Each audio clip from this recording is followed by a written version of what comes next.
Une odeur d'encens brûlé et de terre humide flottait dans l'air sous l'ombre de la lune colossale. Aston s'agenouilla sur l'ancien autel, ses poignets liés avec des fibres tissées, sa peau peinte des symboles sacrés du sacrifice. Autour d'elle, le village chantait en une unisson rythmique, leurs voix montant et descendant comme la marée, un son destiné à invoquer la bête qui résidait au-delà du bord de la jungle. Elle aurait dû être terrifiée, pourtant elle ne ressentait rien. Depuis toujours, Aessa avait su que ce jour viendrait, depuis sa naissance sous un ciel de mauvais augure. Les anciens avaient murmuré sur son destin, elle serait offerte en tribut aux prédateurs anciens qui surgissaient une fois tous les 12 cycles, une bête exigeant du sang en échange de la sécurité du village. Cela faisait des générations que cela durait, une chaîne ininterrompue de sacrifices pour maintenir l'équilibre fragile. Elle ne hurla pas, elle ne supplia pas, elle attendit simplement, et alors le ciel brûla. Qu'un ne s'attendait jamais à survivre au crash. D'un instant à l'autre, il avait été propulsé à travers l'espace profond, son vaisseau de transport déchiré par un puits de gravité inattendu. Le moment suivant, il s'écrasait contre une épaisse canopée d'arbres aliens, sa capsule de sauvetage glissant à travers le sol de la jungle avant de s'arrêter en fumant, étourdi, meurtri et maudissant chaque choix qu'il avait mené jusqu'ici. Qu'un ouvrit de force l'écoutille et trébucha dans l'air dense et humide. Son HUD clignotait, peinant à scanner l'environnement inconnu. Les niveaux d'oxygène étaient stables, des formes de vie détectées, plusieurs espèces inconnues. Il n'était pas seul. Un son lointain perça l'air, un chant rythmique et envoûtant. Ses doigts trouvèrent instinctivement la poignée de son fusil à plasma, prêt à réagir. Le bruit il avança avec la précision calculée d'un mercenaire se frayant un chemin à travers le sous-bois jusqu'à ce qu'il débouche sur une scène qui le figea. Une jeune fille, étrangement semblable à un être humain, mais d'une étrange étrangeté, était attachée en haut d'un autel de pierre, entourée d'une foule de villageois chantants.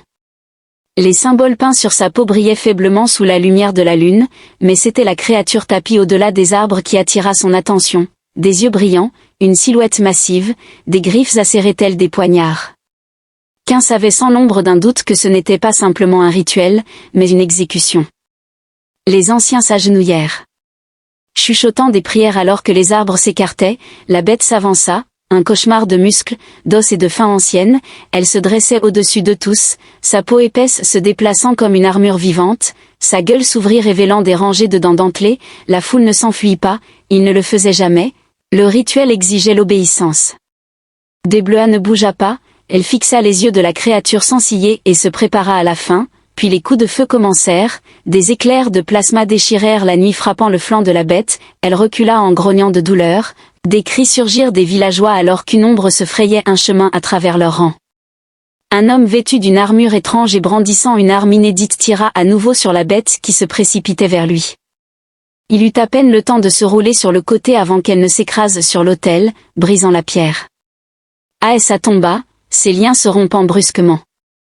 Elle haleta, reculant précipitamment, observant le combat entre l'étranger et le monstre, qui se déroulait sous ses yeux.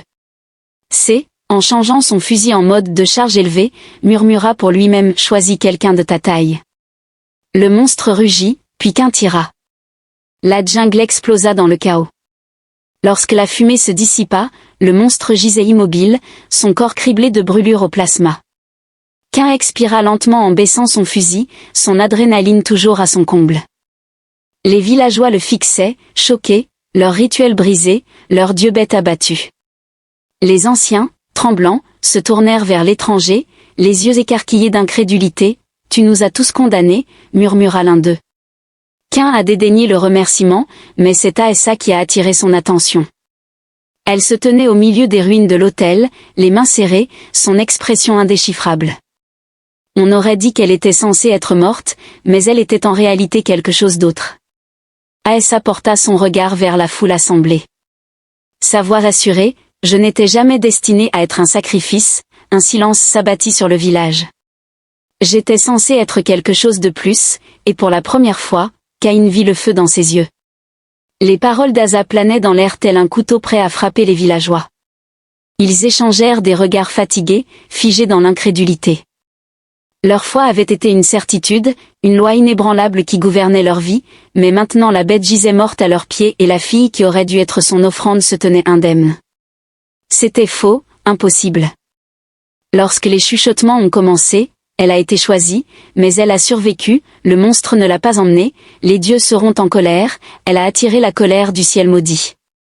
Le roi déchu ajusta sa prise sur son fusil, les yeux se rétrécissant. Il avait déjà vu cela auparavant, une peur superstitieuse, celle qui transformait les foules en émeutes.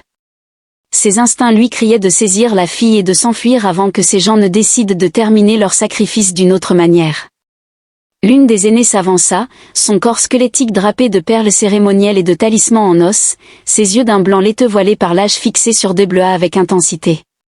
Au-delà de la peur, la grande Ma a été tuée, murmura la vieille femme, et pourtant les étoiles nous ont envoyé un autre démon. Son doigt osseux pointa vers Caïn, lui demandant, son cœur se serrant. Non, dit-elle en se plaçant entre eux, il n'est pas un démon. Mais l'ancien parla par-dessus elle. Les cieux déchus n'apportent que ruine, nous devons purifier. Avant que les dieux ne nous frappent, une onde d'accord parcourut la foule rassemblée. Des lances se levèrent. Caïn marmonna une malédiction, détestant qu'on pointe des armes vers lui. La première lance fendit l'air.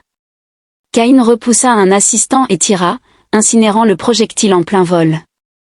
Au son du tir au plasma, le village sombra dans le chaos. Les guerriers chargèrent, leurs armes primitives étincelant sous la lumière du feu. Je ne pense pas que nous allons pouvoir discuter de cela. Caïn grogna. Deblois n'a pas hésité, elle a saisi son poignet et a couru, tous les deux ont sprinté dans la jungle pendant que le village sombrait dans une frénésie derrière eux. Les corps de guerre retentirent, signalant le danger. Il se baissa sous une épaisse racine tortueuse, ses bottes soulevant de la terre humide. Ce n'est vraiment pas mon combat, tu sais, dit-il en haletant. Aessa ne se retourna pas, c'est devenu ton combat quand tu m'as sauvé. Caïn fronça les sourcils. Eh bien, rappelle-moi de corriger cette erreur plus tard, malgré ses paroles, il la suivit. Il courait à travers les fourrés entrelacés, les bruits de leurs poursuivants s'éloignant. Deblois se déplaçait avec la grâce de quelqu'un qui connaissait intimement le terrain, tandis que Caïn s'appuyait sur sa boue pour cartographier leur fuite. Mais peu importe la distance parcourue, il pouvait le sentir, quelque chose de pire que les guerriers rôdaient dans cette jungle, quelque chose les observait. Aessa devait l'avoir ressenti aussi, car elle s'arrêta soudainement, son souffle devenant haletant, sa lueur. Les yeux ambrés se dirigèrent vers les ombres entre les arbres, nous devons continuer à avancer. Caïn a exhorté, mais elle leva une main, puis Caïn entendit un faible son guttural de clic, non pas des villageois, non pas des arbres, mais d'en haut. Sa prise se resserra sur son fusil lentement, il leva les yeux. Des formes s'accrochaient aux branches massives des arbres, se déplaçant, rampant, se fondant dans l'obscurité. Ils n'étaient pas comme la bête précédente, ces créatures étaient plus petites, vives, prédatrices, intelligentes, leurs yeux lumineux et prédateurs fixés sur Caïn et Aessa avec une concentration inquiétante. Aessa murmura un seul mot, sa voix à peine audible. Les chasseurs. Caïn expira par le nez. Bien sûr, il y a plus de monstres. Le premier des créatures tomba silencieusement de la canopée, atterrissant sur ses quatre pattes. Sa tête allongée s'inclina pour les étudier, tel un chat évaluant un oiseau blessé. Il possédait 4 bras, chacun se terminant par des griffes tranchantes. Sa respiration se condensait dans l'air froid, l'odeur de la décomposition s'accrochant à sa chair. Le roi n'attendit pas, il leva son fusil seulement pour que Deblois attrape son poignet. Non, chuchota-t-elle avec urgence, les armes ne fonctionneront pas. Caïn fronça les sourcils. Excusez-moi, alors que les doigts de Deblois s'enfonçaient dans son poignet, il ne chasse pas avec la vue, il chasse avec la peur. Caïn laissa échapper un soupir lent. Génial, donc je fais juste semblant de ne pas avoir peur pendant qu'il nous déchire. Deblois n'a pas répondu, son corps était immobile et sa respiration était contrôlée. Caïn avait combattu une centaine de batailles, vu les horreurs de la guerre, mais quelque chose à propos de ces créatures envoyait un frisson glacial le long de son échine. Le chasseur avançait prudemment en humant l'air. Caïn avala sa salive, pas de peur, pas de peur, pas de peur. La tête de la créature tressaillit, puis elle se recula soudain en sifflant, reculant, clignant des yeux, se demandant ce qu'il se passait, puis il vit les yeux d'Asa. Ils brillaient, mais pas de la même manière qu'auparavant, c'était différent, plus lumineux, pulsant, changeant et affichant des motifs impossibles. L'air autour d'elle scintillait comme des ondes de chaleur et pour la première fois, Caïn vit quelque chose d'irréel en elle. Le chasseur poussa un cri et recula dans l'obscurité, les autres le suivirent et en quelques secondes, ils avaient disparu. Aessa expira, sa lueur s'estompant, elle chancela sur ses pieds, épuisée mais toujours debout. Caïn laissa échapper un soupir qu'il ne se rendait pas compte qu'il retenait. « Que diable était-ce que ça ?» demanda Asa d'une voix calme. « Un pouvoir que je n'étais pas censé utiliser, » répondit Caïn. Il l'observa, réalisant qu'il y avait plus en elle qu'il ne l'avait imaginé, et quelque chose lui disait que ce pouvoir était la raison pour laquelle elle avait été choisie comme sacrifice en premier lieu. Ils ne s'arrêtèrent pas de courir jusqu'à ce qu'ils atteignent la rivière. Asa s'agenouilla au bord de l'eau en se rafraîchissant le visage. La lumière de la lune illuminait les marques sur sa peau, des marques qui avaient autrefois été de simples peintures mais qui pulsaient maintenant d'une faible lueur bioluminescente. Caïn s'accroupit à côté d'elle et lui demanda « Veux-tu me dire ce qui s'est passé là-bas » Debleua hésita, puis se toucha la tempe en disant « Je peux les commander. » Caïn leva un sourcil devant ces choses que tu leur commandes, ce n'est pas exactement clair. Aessa observa attentivement l'eau ondulante qui ne se plie pas mais qui écoute. Caïn n'aimait pas cette réponse. « Est-ce pour cela qu'ils allaient te sacrifier ?» demanda-t-il, « car tu possèdes quoi que ce soit. » Asa serra les poings, craignant, tandis que Caïn soupirait en se frottant l'arrière du cou. « Eh bien, tu as de la chance, je ne suis pas facilement effrayé, dit-il. Elle leva les yeux vers lui, l'étudiant d'une manière qui le mettait mal à l'aise. « Tu es différent des autres, murmura-t-elle. Celui qui est tombé du ciel avant toi n'était pas aimable. » Caïn me regarda d'un air soucieux. A nod of acknowledgement was given, indicating that Caïn was not the first human to arrive in that place. A chilling sensation gripped Cain's stomach, leading him to the realization that the world encompassed more than mere ritual and monsters, there were other beings présents, and they were not amicable. Caïn assis au bord de la rivière, les doigts tambourinant contre son genou, son esprit s'emballait. D'autres humains avaient été ici, cela changeait tout. Asa le regardait attentivement, ses traits extraterrestres indéchiffrables dans la pénombre. « Tu ne savais pas, dit-elle, ce n'était pas une question. »« Non, admit Caïn, mais j'aurais dû. » Le naufrage de son navire n'avait pas été un accident. La force gravitationnelle étrange, les dysfonctionnements de ses systèmes de navigation avant l'impact, tout cela indiquait quelque chose de délibéré. Une planète comme celle-ci, remplie de prédateurs anciens et de secrets, n'était pas simplement un autre rocher reculé. Quelqu'un était venu avant lui et n'était pas reparti, ou pire, ils avaient tracé un schéma dans la saleté. Ses yeux brillants fixés sur rien en particulier, elle murmura, « Ils sont venus il y a longtemps. Ils sont venus tomber avec le feu et le métal, essayant de prendre notre terre, mais la grande main les a dévorés, c'est pourquoi les sacrifices ont commencé pour maintenir l'équilibre. » La bouche de Caïn se tordit en entendant que vos ancêtres ont commencé à sacrifier des enfants sur un autel parce que quelques colons idiots s'étaient fait tuer. Il demanda à un ami que la loi du talion n'était jamais censée être appliquée pour tuer, mais pour nous protéger. Caïn indiqua du geste la jungle, protégée de ce que les chasseurs là-bas à Essa ne répondirent pas immédiatement. À la place, elle tourna son regard vers le ciel, sa voix à peine plus qu'un murmure, non, à cause de ce qui dort en dessous. Caïn plissa les yeux, n'aimant pas le son de cela. Le matin arriva lentement, la lumière du soleil peinant à percer l'épaisse canopée de la jungle. Caïn et Asa se déplacèrent rapidement le long de la rivière en aval pour retrouver mon navire. Caïn a déclaré, ou du moins mon angoisse. Si d'autres humains se trouvent ici, je dois savoir qui ils sont. Aessa hésita, votre espèce ne vous sauvera pas, dit le roi en la regardant. Vous ne savez pas cela, ajouta Aessa, son expression s'assombrissant. Elle ne dit rien de plus, mais Caïn remarqua la façon dont ses mains se crispaient, le léger tremblement de ses épaules. Qui que soient ces déchus du ciel, ils avaient laissé une marque sur son peuple, et pas une bonne. Après des heures de trek à travers la jungle, celle-ci s'éclaircit pour révéler quelque chose que Caïn n'avait pas anticipé, des débris. Un champ de métal tordu s'étendait devant eux, à moitié enfoui sous les lianes et la mousse. Caïn retint son souffle en reconnaissant les vestiges d'un ancien vaisseau de colonisation humain. Debleua s'agenouilla à côté d'un trou rouillé, faisant glisser ses doigts le long de l'insigne effacé, murmurant doucement. Qu'un fronça les sourcils lorsque le regard d'Eblea croisa le sien. Non, ce n'est pas humain, murmura-t-il.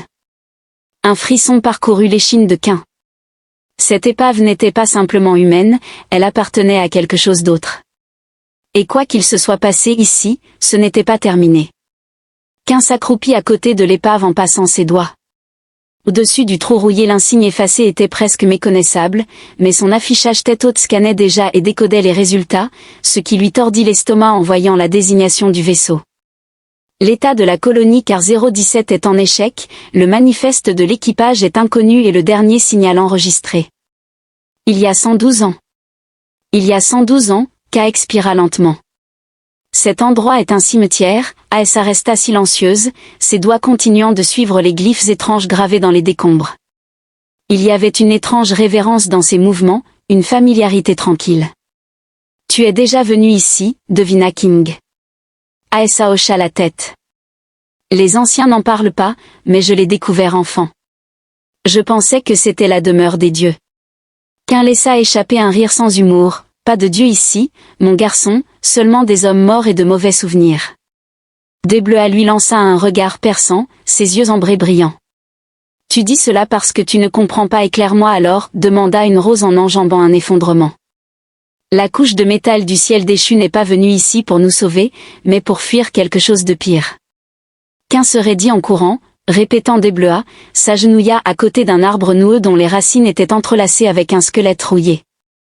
Les os étaient indubitablement humains, mais ce qui perturbait le plus qu'un était la manière dont ils avaient été fusionnés avec le métal, comme si quelque chose avait fait fondre la chair, l'os et l'acier en un seul. Qu'un maudit entre ses dents, que diable s'est-il passé ici? La voix d'Asa était faible. Elle a déclaré que la matière n'était jamais censée nous consumer, mais qu'elle était destinée à contenir ce qui se trouve sous l'estomac de C. Sous le regard brillant d'Asa, tordue sous ce qui était sa tombe, la jungle autour d'eux était étrangement silencieuse, sans oiseaux, sans insectes, sans signe de vie. Asa avançait avec détermination, se frayant un chemin à travers les décombres. Qu'un avançait, son fusil à la main, ses sens en alerte, lorsqu'ils l'aperçurent, un énorme gouffre dans la terre, à moitié dissimulé par les débris tordus. L'ouverture palpitait d'une lueur faiblement étrange, ses bords étant bordés de quelque chose qui ne semblait ni métallique ni organique, mais d'une nature impossible. La fusion des deux d'Eblea s'est arrêtée au bord, regardant fixement dans l'abîme. C'est là qu'ils sont allés, chuchota TL, la mâchoire serrée, pendant que Aessa faisait un geste en direction des ruines. Lorsque le premier ciel est tombé, ils n'ont pas été tués par la gueule, ils sont entrés à l'intérieur. Caïn sentit les poils de ses bras se dresser. Tu me dis qu'ils sont entrés délibérément dans cette chose, pensant que c'était leur salut? Qu'un fronça les sourcils. Oui, comment cela s'est-il passé pour eux? Aessa baissa les yeux. Ils ne sont jamais revenus. Un lent et sinistre bruit de cliquetis résonna dans l'obscurité en dessous. La prise de C sur son fusil se resserra. Quelque chose était encore vivant là en bas. Le tunnel s'inclinait vers le bas, plus profondément qu'il ne le devrait. Plus ils avançaient, plus les parois devenaient anormales. Ce qui avait commencé comme rugueux. La terre a rapidement évolué pour devenir quelque chose d'autre, où la chair métallique et osseuse se sont fusionnées comme si quelque chose les avait soudées pour former une création impossible. La respiration de Qu'un était lente et contrôlée, mais son pouls martelait. Ce n'est pas une tombe, murmura-t-il, c'est autre chose. La voix d'Eblea était à peine un murmure, semblable à celui d'un prisonnier malade et affaibli. Une lueur verte illuminait la caverne devant eux, ils n'étaient pas seuls, des silhouettes se tenaient dans l'obscurité, à moitié enfouies dans les parois, leurs formes squelettiques. Certains étaient encore imprégnés de la structure même, arborant toujours les vestiges d'une armure humaine, leurs visages figés dans des cris silencieux, tandis que d'autres avaient évolué en quelque chose de pire. Leurs membres s'étaient allongés, leurs crânes remodelés en une forme non humaine. Caïn jura entre ses dents, se demandant ce qui leur était arrivé. D'Eblea s'approcha en pressant ses doigts contre l'un des corps. Au moment où elle entra en contact, l'air sembla se déplacer, le corps bougea et un faible souffle s'échappa de la figure squelettique, dont les yeux creux s'ouvrirent. Qu'un leva son fusil, mais la créature ne l'attaqua pas. Au lieu de cela, sa voix s'éleva dans la pièce, sèche et cassante comme des feuilles mortes. Alors qu'Aessa reculait lentement, Qu'un resta immobile. Une arme gelée pointée, mais quelque chose lui disait que les balles ne résoudraient pas cela. La tête de la créature s'est tournée vers eux, ses os craquant alors qu'elle parlait à nouveau. « Nous l'avons ouvert, dit-elle. » Son estomac se contracta. « Ouvert quoi ?» La mâchoire de la créature se décrocha dans une grotesque parodie de sourire. Soudain, la porte s'ouvrit violemment. Un tremblement secoua la caverne, quelque chose de plus profond dans l'obscurité s'agita, puis, venant d'en dessous, un son émergea, un bruit que Caïn n'avait jamais entendu auparavant, quelque chose d'incroyablement ancien, un battement de cœur guttural et profond. Caïn saisit le bras d'Asa en lui disant qu'il devait partir immédiatement, mais Asa restait figée, les yeux écarquillés de compréhension, réalisant que l'homme n'était pas un dieu. Elle chuchota qu'il s'agissait d'un gardien. Une nouvelle secousse agita la terre, les murs gémissaient et traîtraient en bas, quelque chose se réveilla, le battement de cœur pulsait à travers la caverne profonde et lentement, tel le rythme d'un titan endormi, de la poussière tombait du plafond, des fissures se formaient le long du métal et des os fusionnés qui tapissaient les murs. Caïn ressentit une sensation dans sa poitrine, dans son crâne, comme si quelque chose d'immense avait tourné son attention vers eux, puis les chuchotements commencèrent, non pas des figures squelettiques incrustées dans les murs, non pas des bleuets, mais d'en dessous, une voix qui n'était pas une voix, une présence qui s'insinuait dans les pensées de Caïn. Elle parlait dans une langue qu'il ne comprenait pas, pourtant il savait d'une certaine manière ce qu'elle disait. La porte a été ouverte. Caïn serra les dents contre la migraine soudaine qui lui traversait le crâne. Son affichage tête haute a vacillé, le déformant. Il a jeté un coup d'œil à Asa, qui était figée, les yeux fixés, les lèvres légèrement entr'ouvertes. La même voix lui parlait aussi, « Tu étais destinée à mourir, petite. » Caïn saisit le poignet d'Asa alors qu'il s'éloignait, la silhouette squelettique à côté d'eux laissa échapper un souffle rauque. Trop tard, la caverne bascula. Caïn trébucha à peine, luttant pour garder son équilibre, alors qu'une profonde fissure fendait le sol sous leurs pieds, quelque chose d'immense et de sinistre bougeait en dessous, telle une grande bête s'agitant sous la glace, puis vinrent les cris. Ni humain ni extraterrestre, mais quelque chose d'autre. Desbleuets poussa un cri d'effroi en reculant, les appelant. Caïn n'attendit pas pour demander qui ils étaient, il attrapa Asa et courut, le tunnel trembla alors qu'il sprintait en direction de la surface, les parois fusionnées gémissaient et hurlaient comme si elles étaient vivantes, tandis que les lamentations se faisaient entendre. Le bruit provenant d'en bas s'intensifia. Caïn risqua un regard en arrière et vit le premier d'entre eux émerger. Au début, il semblait humain, ou ce qui avait autrefois été humain. Une créature s'extirpa de la fissure dans le sol de la caverne, son corps s'étirant et se tordant, ses membres anormalement longs. Son visage avait presque les bonnes proportions, mais ses yeux étaient étranges, des gouffres vides de faim, de désir. Puis une autre créature se libéra, suivie d'une autre. Caïn maudit et tira des salves de plasma qui brûlèrent à travers les ténèbres. Le premier coup a déchiré la poitrine d'une créature mais cela n'a guère ralenti ses mouvements. Les soubresauts et les contractions ne sont pas des signes de décès. Caïn grogna tandis que Asa attrapa son poignet, le tirant vers l'avant, car les créatures, n'étant pas vivantes, rampaient après eux. Leurs bouches béantes s'ouvrent dans des cris silencieux et désespérés. Le roi ne voulait pas savoir ce qui se passerait s'ils étaient attrapés, le tunnel devant eux s'effondrait. Les vignes se tordaient de manière anormale en s'enroulant autour du métal et de l'os, pulsant de la même lueur malsaine. Caïn poussa Asa en avant, évitant de justesse un morceau de débris tombant, puis le sol céda. Caïn n'eut guère le temps de crier avant de chuter violemment au sol. Caïn gémit, son corps endolori par le choc, son fusil glissant loin de lui. Disparaissant dans l'obscurité, Asa déplaçait déjà ses yeux brillants, scrutant leur environnement. Ils étaient tombés dans une autre chambre, plus petite que la première, l'air y était épais, chargé d'une aura ancienne. Caïn se redressa en grimaçant, me demandant si nous venions vraiment de tomber plus profondément. Desbleuets ne répondit pas, elle fixait quelque chose devant elle. Caïn suivit son regard et retint son souffle en remarquant une imposante porte qui grinçait. Il pulsait en passant de l'état solide à autre chose. L'instinct de Caïn lui criait de fuir alors qu'Asa faisait un pas lent en avant. C'est ici, chuchota-t-elle, le véritable tombeau. Puis les chuchotements revinrent plus forts, cette fois-ci la voix dans leur crâne se faufilant à travers leurs pensées, vous êtes allés trop loin. Desbleuets se tenait la tête en halètant. Cain se crispa, désolé de perturber votre sieste. La porte émit une pulsation, l'air ondula, puis commença à s'ouvrir. Dès que la porte bougea, la température chuta. Le souffle de C se forma en volute dans l'air, le givre se formant le long des plaques métalliques sous ses bottes. A recula, ses yeux brillants écarquillés par une expression proche de la terreur. Non, murmura-t-elle, il n'est pas censé s'ouvrir. Cain était enclin à reconnaître que la structure d'alimentation pulsait comme un être vivant, un immense assemblage de métal changeant et quelque chose de moins tangible. Elle semblait vouloir être ouverte, pourtant chaque instinct dans le corps de Cain criait que tout ce qui se trouvait derrière devait rester enfoui. Les chuchotements se firent plus forts, vous êtes allé trop loin, les voix étaient superposées, non pas une seule mais plusieurs se chevauchant dans un cœur d'une entité non humaine. Aessa se tenait la tête en se réveillant.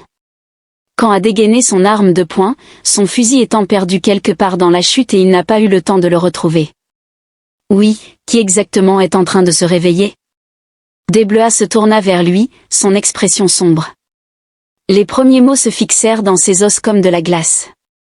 Cain avait déjà entendu cette phrase, des fragments de rapports classifiés. Des récits de fantômes circulent parmi les mercenaires qui se sont aventurés trop profondément dans des planètes hostiles, où des colonies entières ont été effacées de l'existence. Des vaisseaux ont été retrouvés à la dérive, sans équipage, seulement ornés de symboles étranges gravés sur les parois. Les premiers ancêtres de tout ce qui est mort, du moins le croyaient-ils. La porte un profond grognement guttural s'échappa, s'ouvrant juste assez pour que Cain entrevoie quelque chose au-delà d'un vaste gouffre avalant sans fin la lumière, puis des yeux, non pas une paire, ni 10, mais des centaines. Le corps de Cain se figea, son esprit recula, mais plus il fixait, plus les yeux semblaient le fixer en retour, l'attirant vers quelque chose d'incompréhensible, quelque chose d'infini. L'Aessa a crié et soudain le monde est revenu à la normale. Cain recula en titubant loin de la porte, son esprit lui appartenait à nouveau, ses mains tremblaient. Aessa saisit son poignet. Nous devons partir, avait-elle raison, car la porte n'était pas simplement en train de s'ouvrir, quelque chose de l'autre côté s'apprêtait à passer. Une onde de choc explosa de la porte, envoyant une déflagration à travers la chambre. Les murs tremblèrent, des fissures se formèrent le long du métal et de l'os fusionnés, puis ils firent leur apparition. Des formes tordues, des angles incorrects, se déplaçant comme des ombres essayant de mimiquer quelque chose d'humain. Leurs membres allongés se pliaient de manière à défier la réalité. Leur forme vacillait entre le solide et l'incorporel, se déplaçant comme de la fumée prise dans un courant invisible, mais la faim dans leurs yeux était incontestable. Ils ont vu Cain, ils ont vu Aessa et ils les voulaient. Cain n'a pas attendu, il a attrapé Aessa et a couru. La première créature a bondi, Cain a tiré ses projectiles de plasma traversant son corps, seulement pour le voir se reformer, se tordant de nouveau ensemble tel un liquide sombre. La voix de Deblois était tranchante, les balles ne les arrêteront pas, j'avais déjà compris cela. Cain gronda les créatures. Leurs mouvements avancés étaient étrangement silencieux. L'une d'entre elles tendit ses doigts allongés, s'étirant, se pliant, se déformant vers la gorge de Deblois. Les yeux de Deblois s'embrasèrent, la chambre trembla. La créature recula en poussant un cri strident, sa forme vacillant sauvagement. Cain observa la même lueur qui avait repoussé les prédateurs de la jungle, Aessa n'était pas simplement en train de leur résister, elle les repoussait. Cain a saisi l'occasion, pouvez-vous refaire cela? Aessa respirait bruyamment, la sueur perlait sur sa peau.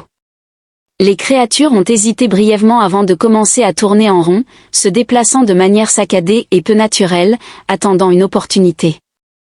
Les chuchotements dans le crâne de Cain se transformèrent en un rugissement, tu n'as pas ta place ici. La porte était encore en train de s'ouvrir, d'autres arrivaient. Cain prit une décision rapide lorsqu'Aessa cligna des yeux à la vue de ce que Cain désignait sur les murs, les vestiges anciens, les supports métalliques effondrés. Nous allons faire s'effondrer tout cet endroit, les enterrer avant qu'ils ne s'échappent, déclara-t-il. Aessa hésita, mais Cain intervint rapidement, à moins que vous ne vouliez que ces créatures rampent dehors et déchirent vos gens. La mâchoire d'Asa se contracta, puis, sans dire un mot de plus, elle se déplaça. Alors qu'Aessa levait les mains, Cain la couvrait, les symboles le long de ses bras brillant d'une lueur brute. Énergie, la caverne elle-même a réagi, les parois fusionnées ont pulsé des veines de lumière bioluminescente serpentant vers l'extérieur pour converger au plafond. La créature a poussé un cri strident, réalisant trop tard ce qui se passait. Aessa a jeté ses mains en avant et le monde s'est effondré, la chambre a explosé, des poutres métalliques et des rochers tombant dans une cascade violente. Cain eut à peine le temps d'incliner l'Aessa en roulis alors que des débris s'abattaient, scellant la porte et cachant ce qui se trouvait au-delà, le murmure cessa, laissant place à un silence pesant, la poussière emplissant l'air. Cain toussa, ses oreilles bourdonnant, puis ouvrit lentement les yeux, à peine conscient. Desbleuas gémit à côté de lui, sa lueur s'atténuant, l'épuisement se lisant dans ses membres tremblants. Cain se redressa et scruta les ruines. La porte était ensevelie sous des tonnes de roches et de métal, rien ne bougeait pour l'instant, elle était scellée. Cependant, Caïn avait aperçu ce qui se trouvait au-delà et une partie de lui savait que ce n'était pas fini. Ils sortirent des ruines alors que les premières lueurs de l'aube perçaient la canopée de la jungle. Aessa était silencieux, perdu dans ses pensées. Cain a finalement rompu le silence en demandant « Et maintenant, alors que j'expirais, mes semblables pensaient toujours que j'aurais dû mourir. » Cain esquissa un sourire fatigué. « Eh bien, je pense que tu as le droit de ne pas être d'accord, dit-il. » Desbleuas le regarda. « Ils ne t'écouteront pas, déclara-t-elle. » Cain haussa les épaules en jetant un coup d'œil à l'entrée en ruine.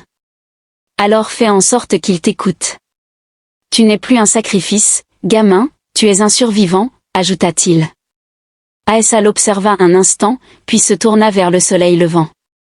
Quelque chose en elle avait changé, elle ne fuyait plus, elle était prête à se battre. Cain esquissa un sourire en laissant entendre qu'ils allaient semer le chaos dans la jungle qui s'étendait devant eux, dense et immobile, mais Cain savait mieux. Malgré le tombeau scellé, malgré les créatures enterrées sous des tonnes de roches et de métal, il pouvait le sentir, quelque chose avait changé, le monde lui-même semblait retenir son souffle en attendant ce qui allait suivre.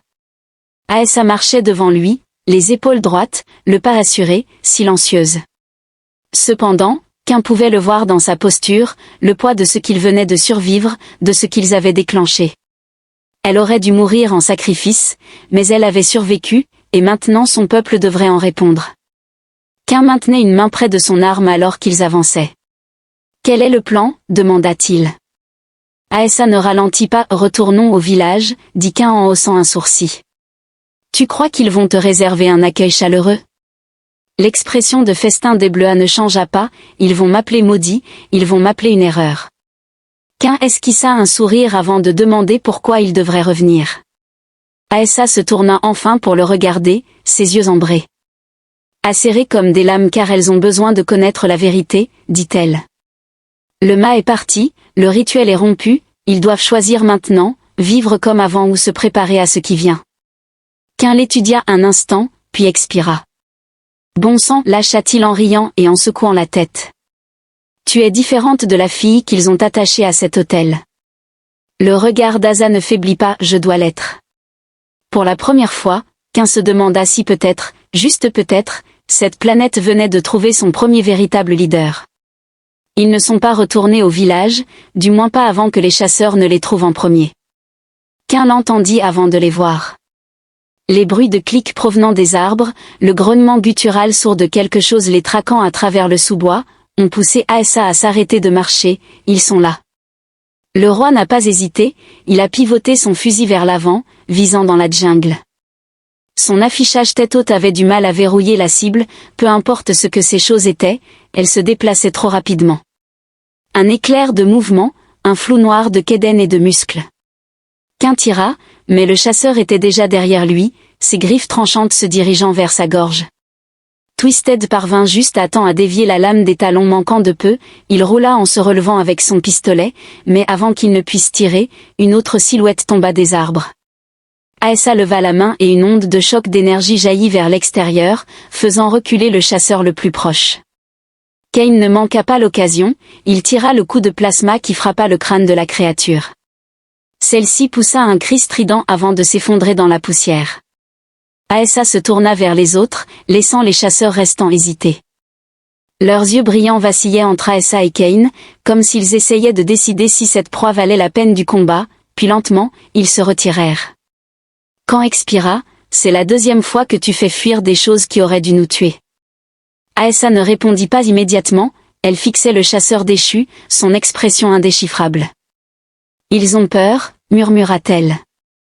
Cain fronça les sourcils lorsqu'Aessa se tourna enfin vers lui alors qu'ils atteignaient les abords du village. Le soleil commençait à se coucher et Cain pouvait déjà entendre les voix lointaines, les chants, les tambours, les sons des gens vaquant à leur vie ritualiste, inconscients de ce qui les attendait.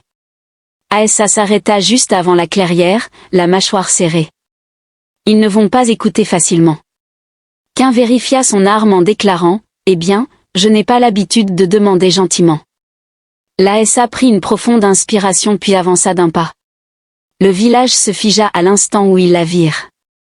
Les mères serrèrent leurs enfants contre elle, les guerriers saisirent leurs lances, les anciens qui avaient réclamé sa mort quelques nuits auparavant restèrent silencieux, stupéfaits. Puis les murmures commencèrent, elle est en vie, le sacrifice a été annulé, la grande Ma est morte. Asto les ignora et s'avança vers le centre du village, imperturbable, inébranlable. Cain avançait en gardant une main près de son pistolet, puis les anciens s'avancèrent, le plus âgé d'entre eux, celui qui avait déclaré la mort de A nécessaire, croisa le regard avec elle, « Tu n'aurais pas dû revenir. » Le vieil homme a répliqué d'une voix ferme, « Alors, tu aurais dû me tuer. » La foule murmura tandis que Caïn esquissa un sourire, les lèvres des anciens se serrèrent en une fine ligne, l'équilibre est rompu. Alors que Aessa avançait d'un pas, son regard brillant ne vacillait pas, la vérité était révélée, un frisson parcourut la foule à l'écoute de la voix d'A. La rose fend l'air crépusculaire, la mer est morte, les chasseurs observent et les créatures sous ce monde s'éveillent. Elle laissa les mots pénétrer, laissa la peur les envahir, puis plus doucement, plus mortellement, vous ne survivrez pas en jetant des enfants dans le silence obscur. Enfin, l'aîné parla, que proposes-tu, ô abandonné? Aessa expira, nous nous préparons à la guerre. Ce soir-là, j'étais assis près du feu en observant Aessa discuter avec les guerriers. Les chasseurs, les leaders de son peuple, n'étaient plus la même fille qu'il avait sauvée de cet hôtel, elle était devenue quelque chose de plus. Il s'adossa en fixant les étoiles. Quelque part là-haut, son balise de détresse était toujours active. Peut-être que quelqu'un la trouverait, peut-être que de l'aide viendrait, ou peut-être que les mauvaises personnes viendraient. Il avait vu les ruines, il avait vu le vaisseau avec à la fois des humains et des Andars. L'insigne lui avait un pressentiment que les secrets de cette planète n'étaient pas seulement anciens, ils étaient recherchés par quelqu'un bien au-delà des étoiles. Quelque chose écoutait et Cain avait le sentiment que cette guerre ne concernait pas seulement un dieu mort, mais quelque chose de beaucoup plus grand. Les Vés ne dormaient pas cette nuit-là, des feux brûlaient au centre, les guerriers aiguisaient leurs lances et les anciens débattaient à voix basse et urgente. Les anciennes traditions étaient mortes avec le grand mât, la question était maintenant de savoir si le peuple survivrait sans elle. Cain se tenait au bord de tout, observant Aessa qui n'était plus une jeune fille destinée au sacrifice. Elle devenait quelque chose de plus grand. Elle s'adressait aux guerriers non pas en tant qu'offrande effrayée, mais en tant que leader. Elle exposait les vérités qu'elle avait vues, le tombeau, les créatures en dessous, les dangers réels qui se profilaient. Au-delà du rituel et de la tradition, certains ont résisté, d'autres ont écouté, mais tous ont craint. Cela a été suffisant. Caïn s'appuya contre un pilier de pierre, les bras croisés, attendant. Il avait fait sa part, il l'avait sauvé, il avait combattu à ses côtés, et pourtant quelque chose lui disait que ce monde n'avait pas fini avec lui. Alors qu'elle s'approchait, les flammes crépitaient derrière elle, « Tu pars », souffla Caïn en se frottant l'arrière du cou. Il est recommandé d'activer ma balise de détresse, car si quelqu'un n'écoute, une équipe de secours sera envoyée. Aessa l'étudia et si les mauvaises personnes l'entendent, le roi lui fit un sourire complice, alors je ferai mieux d'être encore là quand ils arriveront, le regard d'Aessa vacilla avec quelque chose d'indéchiffrable. Je ne sais pas ce qui va arriver, admit-elle, pas vraiment, mais je sais que mon peuple ne pourra pas y faire face seul, soupira C. Heureusement pour vous, je n'ai pas vraiment de meilleur endroit où aller. Les lèvres de Débleuat se plissèrent en un léger sourire, puis le ciel s'embrasa d'une lumière vive filant à travers les cieux à grande vitesse, pas une météorite, pas des débris, mais un vaisseau. L'estomac de Cun se tordit en entendant cela, il marmonna quelque chose et Aessa suivit son regard. Ses doigts se recroquevillant en point sont-ils les vôtres? Le roi n'a pas répondu car il connaissait déjà la vérité, il n'était pas là pour le sauver, mais pour la tombe, pour les secrets enfouis dans ce monde, pour les choses qui attendaient dans l'obscurité. La guerre que Aessa redoutait n'était plus imminente, elle était arrivée. Qu'un prit une profonde inspiration, roulant ses épaules tandis que le lointain grondement des vaisseaux descendants résonnait à travers la jungle. Puis, il sourit à Aessa. « Je suppose que je reste après tout, dit-il. » Aessa hocha la tête, puis se tourna pour faire face au feu de son village, aux guerriers qui attendaient son commandement, à l'avenir qu'elle s'était taillé de ses propres mains à partir des mâchoires de la mort. Elle avança, plus une sacrifice, plus effrayée, une reine surgissant des cendres des dieux.